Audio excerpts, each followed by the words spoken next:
వాగ్దానం ద్వారా సెలవిస్తున్నాడు. వారి దుఃఖమునకు ప్రతిగా సంతోషమునిచ్చి నేను వారిని ఆదరిస్తాను.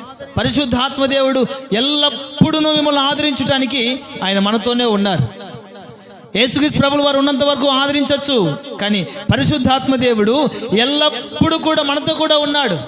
ఎందుకు అంటే మనల్ని ఆదరించడానికి కష్టాలు వచ్చినప్పుడు, కృంగిపోతూ ఉన్నప్పుడు, బాధలు ఎదురైనప్పుడు, వేదనలు ఎదురైనప్పుడు, కన్నీరు ఎదురైనప్పుడు మనం ఎక్కడైనా అధైర్యపడతామేమోనని, ఎక్కడైనా అవిశ్వాసంగా ఆలోచిస్తామనని, ఎక్కడైనా కృంగిపోతామేమోనని ఎల్లప్పుడూ మనల్ని ఆదరించడానికి పరిశుద్ధాత్మ దేవుడు మనతోనే ఉన్నాడు. కనుకనే ఏ ఆదరణ చేత అయితే మేము ఆదరించబడ్డామో, ఈ శ్రమలలో కూడా ఆ తండ్రి అయినటువంటి దేవుడు, ఆదరణ అనుగ్రహించు దేవుడు మమ్మల్ని ఆదరించి ఉన్నాడు అని సాక్ష్యం ఇవ్వగలుగుతున్నాడండి.